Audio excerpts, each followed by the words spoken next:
Hello, and welcome back to another podcast episode on She Believed He Could. This podcast episode is an interview that I did with Tisha Talks over on Boss Ladies Connect.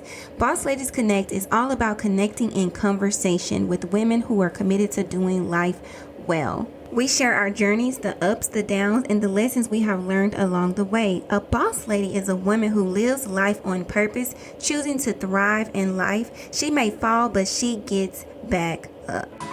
Hey girl, welcome to the She Believed He Could podcast, a declaration encouraging women to believe again.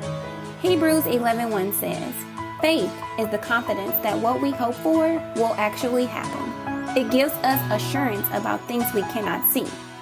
So join me, your host, as I open up about my faith to believe in marriage, motherhood, sisterhood, and so much more. Let's start the show.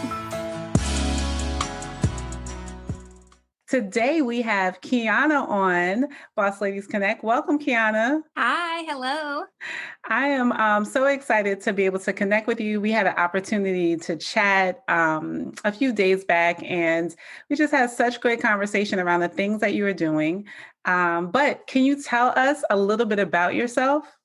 Absolutely. And I have been thinking about that conversation ever since God really moved that conversation beyond what I thought it was going to be. But I am a podcast host myself called She Believed He Could. I definitely walk with women who are believing in God for their own process. Believing in his promises is the foundation of that. So She Believed He Could started off as like a declaration. It was like a mindset shift. It was like believing in something bigger than you, bigger than your being, bigger than the things that you see, and start to walk and speak with such authority that only God can give us. Girl, right there. I'm like, I'm ready. I'm like, okay, I need to speak in authority. I need to walk in some more boldness. And so I wanted to hop into that. But before we start talking about that, can you tell us one thing about yourself that maybe most people don't know? Definitely. So one thing that I like to highlight over my life is that I went to Catholic camp one summer. I grew up Baptist, but I was nominated to go to this camp through this program. And my mom, she didn't think twice that it was a different religion or anything. And she sent me on. And that summer was the best summer I had ever had. It really opened my eyes to God and how he loved and how his people loved. Although they were a different religion, they didn't walk in that way. I didn't feel like an outsider. They really worshiped in a way that I could feel my heartstrings being pulled from that moment. And that was 7th grade year, summertime. So that's something I like to highlight. That summer I'll never forget. Wow. Well, as a former youth pastor, that just makes me smile because I think of all of the youth that we've been able to do life with and be a part of their upbringing. And then even my own kids, when they have gone to camps and stuff, and then they come back. I saw a TikTok the other day, and it was like, when your child comes back from Christian camp, and they're like, Jesus is Lord, God is good. Then it was like 2 months later, and they're like, what we doing? Yep. So I love that. I love to hear that. I love to hear the impact. That just speaks again to the impact that we have on people, and we, in us just doing what we've been called to do. And so I love that story. Thank you so much for sharing. But I want to hop right in to the She Believed He Could, because you said something that's really been resonating with me about like walking in that boldness. And the word that God has like been speaking to me over the past couple of weeks is courage, like being courageous. And so tell us more about your mission and what you're doing as far as that's concerned. So She Believed He Could, it was originated from that quote. I'm sure a lot of women have seen it where it says, she believed she could, so she did. God really opened my eyes to how we can have such a worldly perspective of ourselves, how we can believe in the power of our own doing, how we can go out and try to accomplish and conquer all of these things. And when it doesn't happen, how that literally breaks our mindset down. We start to believe in the things that we were called to, but because we didn't do it in the way that we thought, we don't try. So she believed she believed she could, so she did. But if you don't ever conquer up the belief to do it, to believe that you can do it, it'll never happen. And so God was saying, women need to put their belief in something higher, something greater. And I've been walking with Jesus Christ for 7 years, going on 8 years being saved. And having those encounters with Jesus, my eyes have been open to God the Father. And so when you think about, the Trinity, God the Father, Jesus Christ the Son, and then the Holy Spirit, God has been showing me what that looks like in the eyes of daughter. And so I encourage women from my point of view or my perspective that God is just not a God that sits high and he's just this big man in the sky, but no, he truly do call you daughter. And so she believed he could. He started off with a declaration. I'm ready to jump on my podcast. And it seems so long ago, but it really wasn't. My podcast is only 4 months old.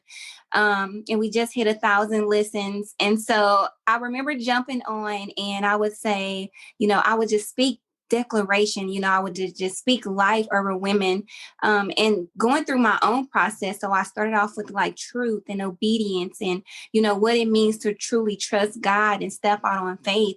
And God has really been stretching me so much in this season that God is really showing me, meet the women where they are, really allow them to see my hand on your life, really walk into the rooms and they know that it was nobody but God. So that's where that authority comes from. That's where you really go into places that you don't have no business being, but God put you there. He placed you there for such a time as this. And so you start to walk with this confidence about yourself, with this assurance that even if it doesn't happen the way that I see it, I'm believing in something bigger, something greater than my own physical self. So when I'm jumping on the podcast, I'm saying, girl, put your thoughts and, your belief in something greater, something higher. And I'm always going to point you back to God. I'm always going to point you back to his word because I know it to be good. Even when nothing else around me looks good, I know him to be good. And that's all I need to know. Girl. Okay. So you said a mouthful and I love it because it is so true that God just desires to be our father and our guide and to direct us if we submit ourselves and surrender ourselves to walk in that space. And, what he has been dealing with me about as far as courageousness is surrendering all areas, right? Yes. Because like you said, we'll be like, okay, I'm good here. I think I got this. Like I got the methodology to whatever it is I'm trying to do. I think I'm good. Like I got this. I'm taking care of this on my own. Like you begin to think that your success is your own or your ability to do certain things are your own. And then I think we have those areas of our lives where we're just like, okay, Lord, I've seen you manifest yourself in this space, but I haven't seen you manifest yourself in that space. And I'm not really sure if I'm ready to give you that space to manifest yourself in. And so I wonder what you would say to the person who is kind of like, in that space where they're like, I see God moving in this direction, but now this space is not new to me, but new to me surrendering. And so how do I release that surrender? How do I find myself in that place where I'm just like letting go? Yeah. So you're coming from a place of like vulnerability because sometimes we often forget that you have to be vulnerable before the Lord. Like he wants the naked parts of you that you're unwilling to share to the world. Although you may feel like you're pouring out constantly, there are parts of you that you keep hitting, that you keep to yourself, that you keep tucked away. Those are the places that God wants. he see what you're doing in the world. He see what you're doing in your business and things like that. But he wants the things that no one sees. He wants the weeping in the showers. He wants the up late at nights. He wants the early morning because your mind is just so wandering and pondering on things. And so really getting vulnerable. And one thing that I did was I fell in love with complete worship. They're like just singing before God and really pouring out. Certain worship songs move me in different ways, depending on the season or depending on how I'm, really processing where I am in my life. But prayer journaling and worship are two ways that I kind of just get before God and I start to reveal the broken pieces of me. So it's sometimes we want to go to God and we want to go to him whole, or we want to go to him clean and we want to believe in him for the good things in our life. But sometimes we have to go back. We have to trust and believe God for the things that wasn't good in our life. We have to go back and believe in God for the broken pieces of us that we feel whole, we feel complete. It could be stuff 5 years ago, 15 years ago. We still need to offer that up to the Lord. It's not the stuff that we're currently walking in that he wants. He wants the stuff that you no longer talks about. He wants the stuff that you no longer show, like your scars, stuff that you say, oh, been there, done that. No, God wants you to offer that up to him as a sacrifice, because in those moments, that's when we begin to trust God with the secret parts of us, the hidden places that no one knows, the choices that we've made prior to stepping into our calling, the things that we've done prior to living for God. And that's why I love that She Believed He Could is about meeting women where they are, and that we all had a starting place. So when they see me, when you see me, know that it's God, but I haven't always walked with the Lord. I haven't always declared and spoke with such authority like I did have a past. And so to highlight that, it's being vulnerable unto the people. So when God calls you to the nation, like he wants you to go out and share your story, all of it. He wants you to share the good, the bad, the ugly. And I think we have to be true with ourselves to know that, girl, you used to struggle big time with this. You may not struggle with it no more, but it's somebody that you can help that, around you that could, benefit from your story. And so I believe like getting before God and really sharing some of the things that broke us, some of the things in our life that we were mad at God about, or maybe some things that we felt like God really didn't show up in our life. Those are the moments where we have to be most vulnerable with God and allow him to meet us in those places. Because although we're stuck in time and we're like right in this middle place, God is everywhere. He's omnipresent. So he's ahead, behind, to the side. So he can go anywhere you need him to go and be anywhere you need him to be and meet you in that very place. Yes, I'm over here taking some notes because there's like three things that you said that I would like to highlight. When you were talking about worship, right? Mm-hmm. I just remember, like, I love to worship, but what I did notice is for me, maybe within the past 2 or 3 years, there was a shift in the way I worshiped.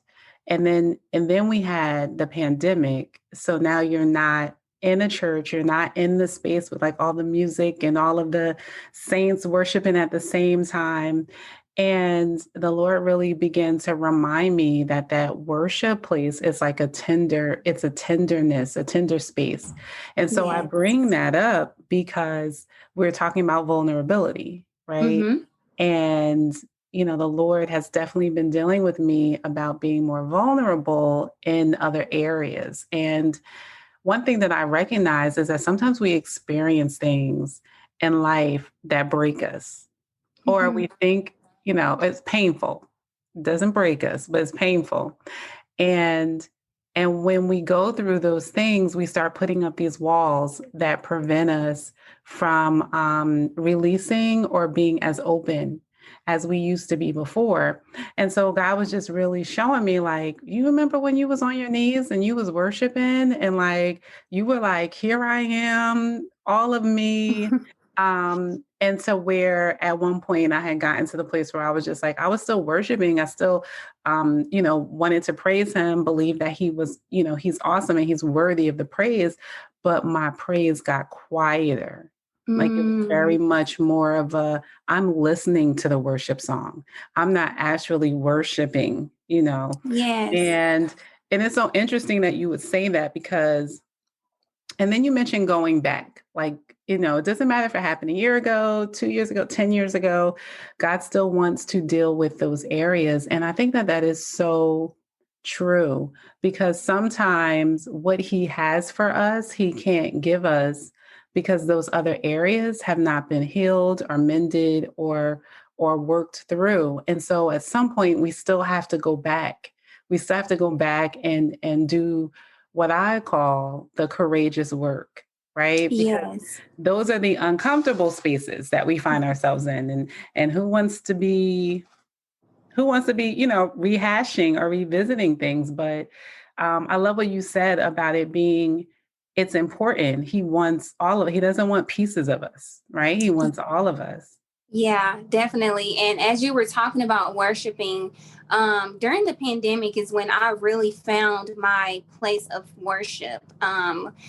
And when you think about one who sings, like you really sing from your diaphragm, which is like your core. So when you think about really allowing yourself to be vulnerable before God in your worship, in that place of worship, you're literally opening up to God and the best part of you, which is your core.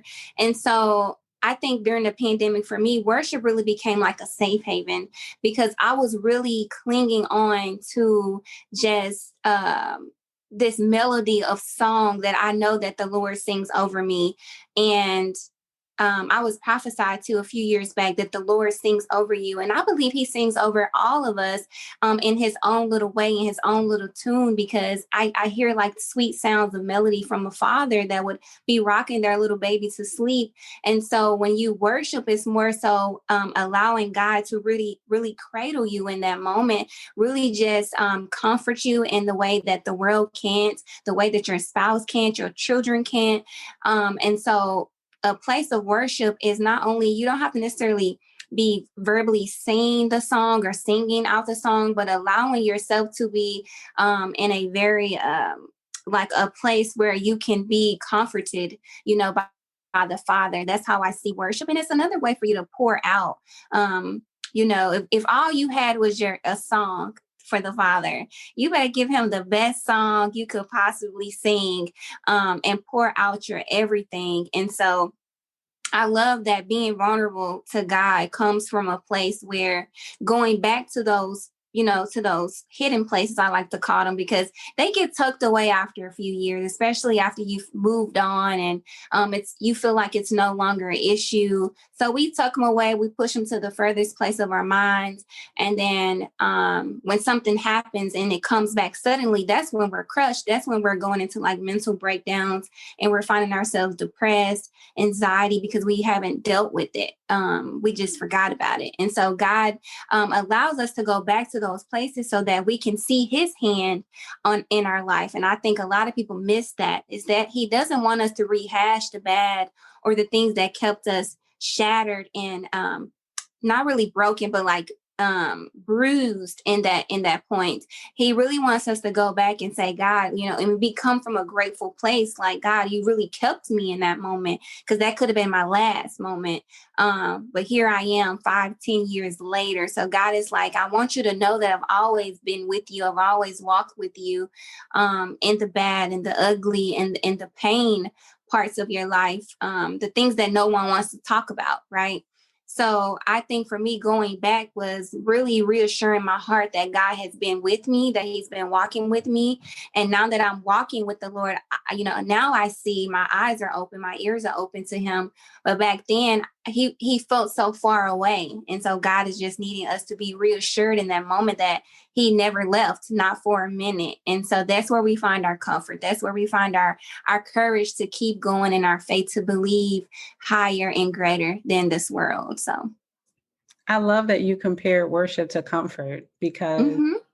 girl, you in my bathroom now. That's where I get my worship on, in the bathroom. But I just had recently a situation where I was in a conversation and someone brought up something like from the past, and it made me feel like villainized or it made me feel a certain kind of way.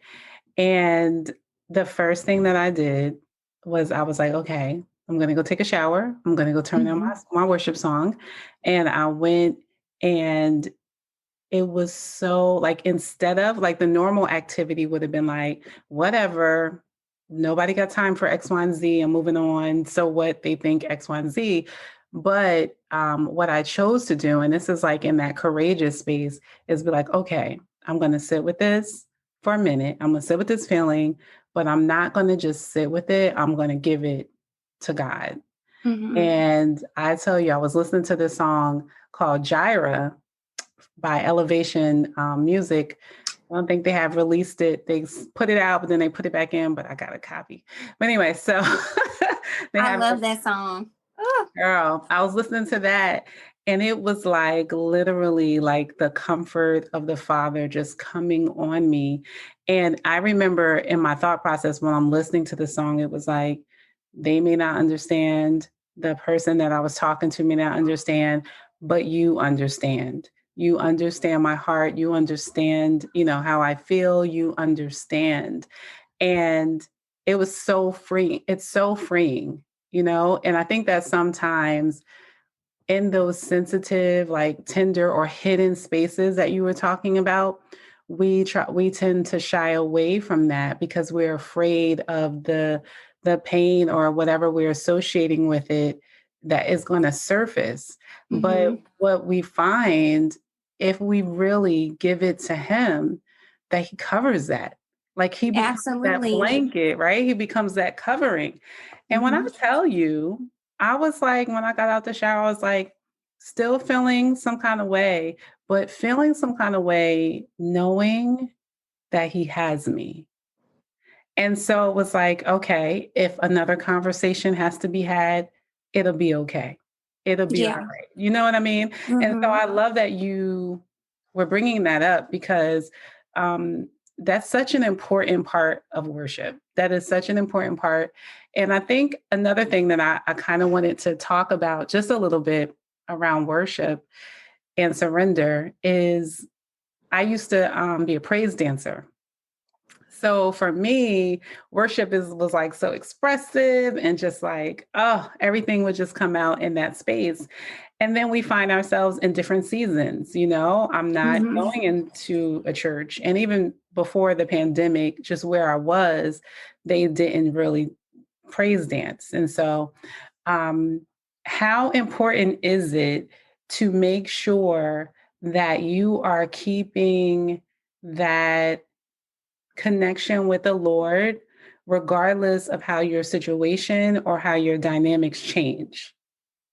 Oh, that is a good question. When Let me tell you, I over the years I have gotten to a place where I don't keep nothing as close to my heart than I do my word, than I do my worship. God was revealing to me at one point that I had my husband on the altar of my heart, that I was starting to idolize my children. Like God was just highlighting these things because he needed me to know that where he stood in my life. And so when I would pray, my prayers would seem void. Like it seemed like nothing was moving in my life. I would plant these seeds of faith and I wouldn't see any harvest. I wouldn't see any growth.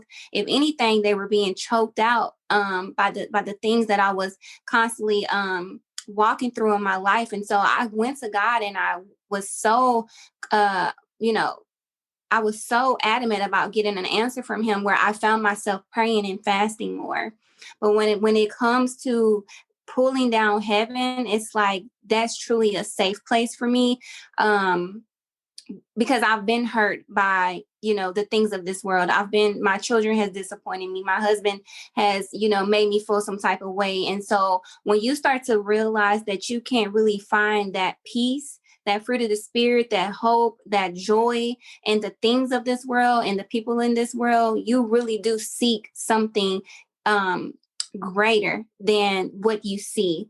And I think for me, it took me so long to get that. I would just be settling for the things of this world when it comes to just relationships or just jobs. And I wouldn't even include, prayer and to anything that I had going on. And so when God was really opening my eyes to that place of surrender, it comes from a place that if I have nothing else, all I want is you, Lord. Like, I know that I have to have you. It becomes a need. And so I tell, people all the time, like, when God becomes a need for you, then you'll realize that everything else is just a want. Your husband, your family, your job, your career, everything else is added to you. But it doesn't make you who you are. It doesn't define you. Your marriage don't define you. Your children don't define you. So having that place of comfort and rest in the Lord, it really eased my mind that even if everything else around me crumbled today, I still have, my Father. I still have my word. And that doesn't say that it won't be hard. I think a lot of people think that we walk with this faith that makes us invincible, that makes us, we don't feel no pain or anything. And it's not that at all, because they have to realize too that we're called to be followers of Jesus Christ. And Jesus felt everything. He felt pain. He felt sadness, grief, moments of, frustration. And so God intended that, that was intentional in that moment, in the 3 years that Jesus was doing his ministry, because God needed us to know that he can relate in any season of our life, anything that we're walking through. And so it just goes back to saying, like, he's a good father, and that we can find rest and we can find peace in our surrender, because there's nothing that he can't do. And there's nothing that he is doing that isn't, that doesn't amount up to the goodness in our life. I think people hurt people let people down. And so we have to look for something, much further and much deeper than just people. Yeah, I absolutely agree. I absolutely agree. And it makes me want to ask you, how do you like what routines or what ways do you, I guess, set up boundaries to create that space where your relationship with God is the priority? Because I know you mentioned your children, your husband, your job, your podcast, everything that you're doing. So what does it look like for you to create that intimate time with God? Man, it looks different day to day. But the thing is, I went so long without God. Like, when I think about the years I walked alone, quote unquote alone, like, I felt that I pushed God out. I bring that back to me, like, okay, I know what that felt like. I know what it feels to be isolated. So now it's like, it's without a question. When I wake up in the morning, the first thing I want to do is grab my phone so I can play worship. I need to get my mind clear. I need to get my spirit, awake. Like, I need to get it up. I need to know that no matter what's going to unfold in this day, that it is good. Even in the car, I'm just like playing worship. I really make sure that I get in my Bible and read. I think for me, it's like when things are just so busy around me, I break away with the intentional mindset of being free. When I go before the Father, I'm not a mother. I'm not a wife. I'm not a full-time employee. I don't have responsibilities unto the Lord in that way.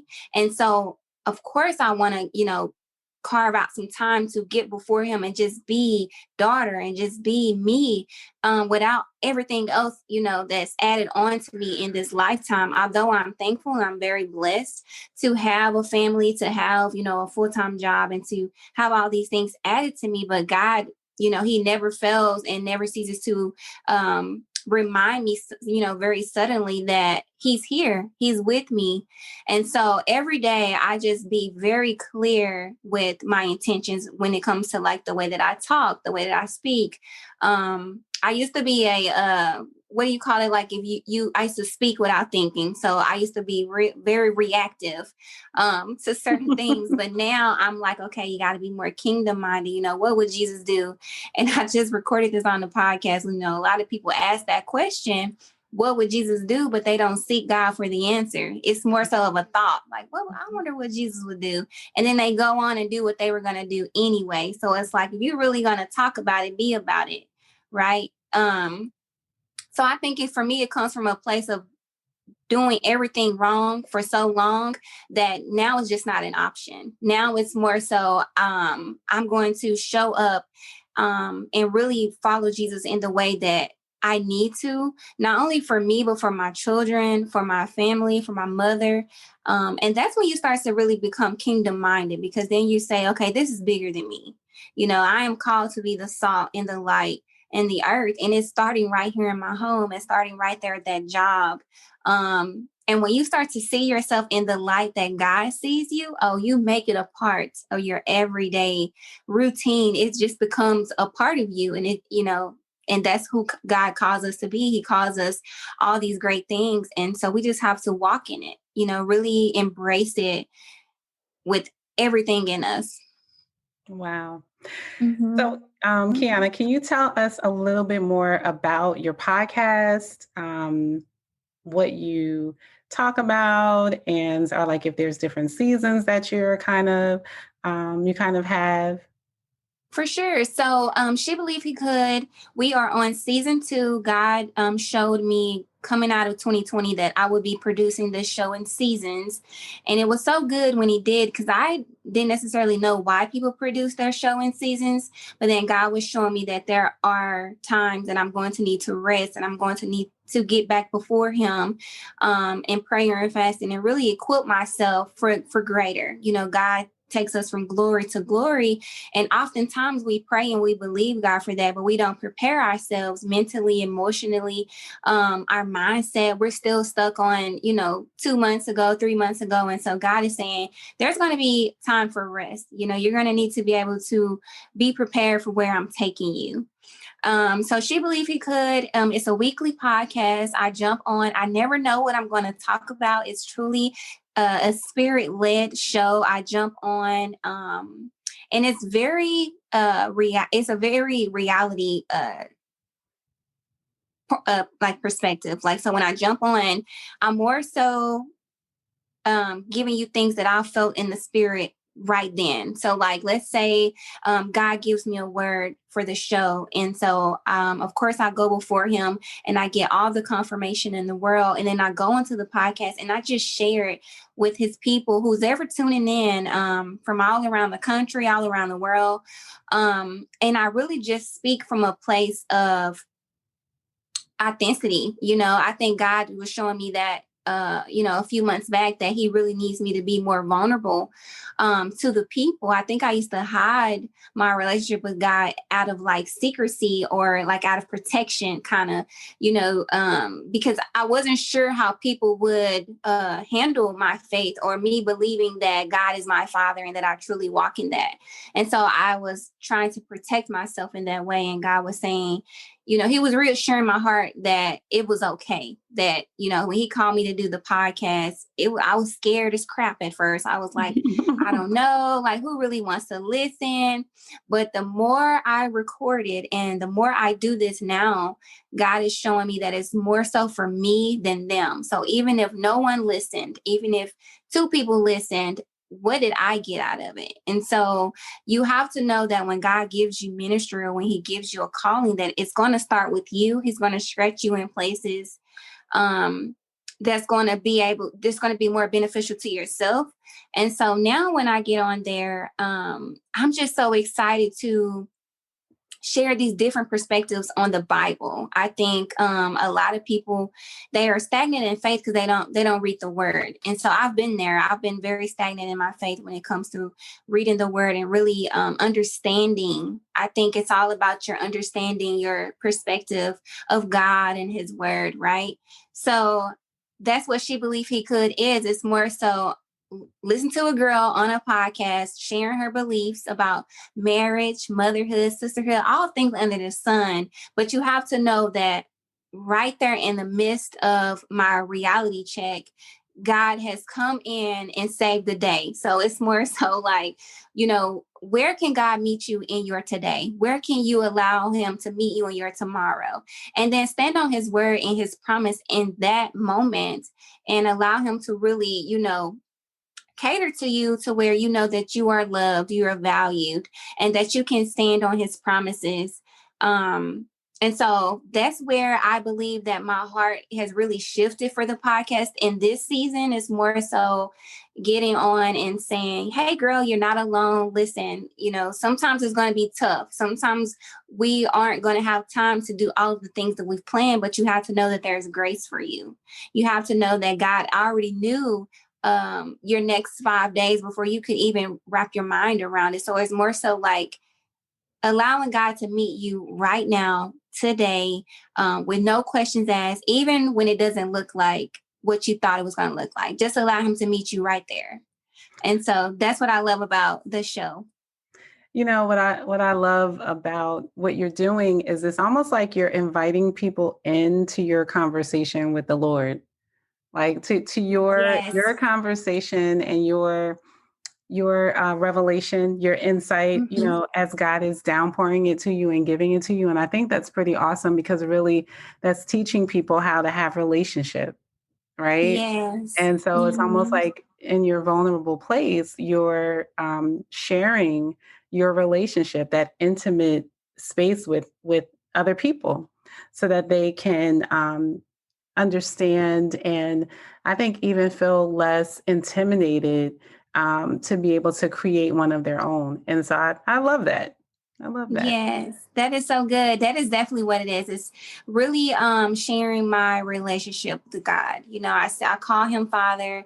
Me growing up without a father in the world, I really had to believe in something more. So when God, came before me as father, I really gravitated to it. And so that's why I kept it like in secrecy for so long, or really, I kept it really like protected and private because that's my father. Like that's father daughter relationship. And so God was saying, that's where I need you to be more vulnerable. That's where I need you to speak out and, allow people to see me, in your life. And, so therefore people won't be, like you said, so intimidated by his presence, by his word, by his by his word. And so giving people another perspective. Oh wow, okay, so you can be called a child of God, be a daughter under this mighty big guy in the sky, and still be able to do all these amazing things.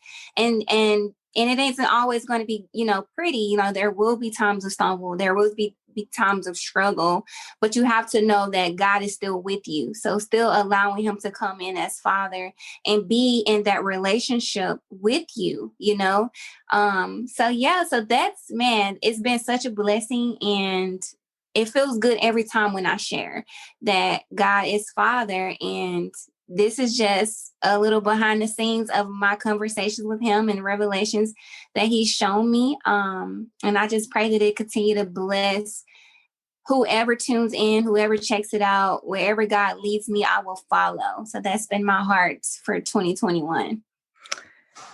I wanted to say, yo, I got to stop doing that. But I really, really love that. And while you were talking, I was thinking about she believed he could. Like even just the audacity of that, like the tenaciousness, even that like sparks a fire in you. Mm-hmm. And I think that you sharing pieces of your relationship with him really shows how you build that muscle of believing that he can. Like, Yes. I think about like the father child scenario. Like when you think of the daughter going to their dad, it's like dad can do everything. Like he can solve every problem. He is like the all knowing, all seeing, like you have all the answers. And I think just really showing that, like, I conversate with him, I talk with him, I live life with him. I come to him like you would come to your dad that you see as this alpha person. And nobody can tell you that you're that, like my dad passed away when I was young too, but I know Yeah. like, the feeling or the imagery of it is like no one can tell you, like no one can tell you that he can't do it. Like no one can tell me any differently. And so I love that. I love that. I love that. So can you tell everyone how they can get in contact with you, where your podcast is listed, and anything else that you might have going on that you want to share with them? For sure. So I always encourage people to check out my website at www.shebelievehecould.org. I do have a tab where you can check out all of the podcast episodes. I know it's kind of tricky sometimes when people are trying to figure out where to go to listen to the podcast based upon if you have a phone or where you live. But I'm also on Apple Podcasts, Google Podcasts, iHeartRadio. I believe I'm on Spotify. And yeah, so it's like, even if you don't have any of those things, you can go to my website. I wanted to be very clear that I wanted those episodes on a web browser because I'm pretty sure wherever we go, we're going to have some Wi-Fi or some internet. So you can kind of check out those episodes on my website. I'm on Instagram as She Believe He Could. I'm definitely trying to figure out a way to online connect with all of the beautiful ladies over there and really just build momentum as we tackle on this new year. I'm currently in production of a prayer journal. I'm really moving at the pace and in the space that God has me. He hasn't really given me an official release date, but just know that it is complete. We have gotten things in the works. So whenever God gives me the green light on that, I would definitely, showcase that everywhere. And I am on Facebook as well for all of my Facebookers, as She Believe He Could, over there too. So it's been a roller coaster of emotion since I launched this thing, but God has never, he has never failed me yet. If anything, I've not shown up in places. I've not shown up in spaces that he has called me to. And with that, you have to know that God still calls you. Even when we don't show up, he still calls us. Even when our yes is a little muffled at time, God still hears it so loud, so clearly, so boldly. So I just want to encourage anybody that's listening that you have to come from a place of authority. You have to really speak life over yourself. And we do that with our mindset. We do that with believing in something bigger than ourselves, bigger than the things and the people around us. So She Believe He Could is a declaration. We are encouraging women across the globe to believe again. That is awesome. That is awesome. My mind is going with all kinds of ideas right now, but I am so excited. I can't wait for that prayer journal. Is it the prayer journal? Mm-hmm. It's a prayer journal. The prayer journal to release. I love me a good journal. Oh my goodness. Mm-hmm. And I will especially love one with She Believe He Could on top of it. Yes. Words speak to me, okay?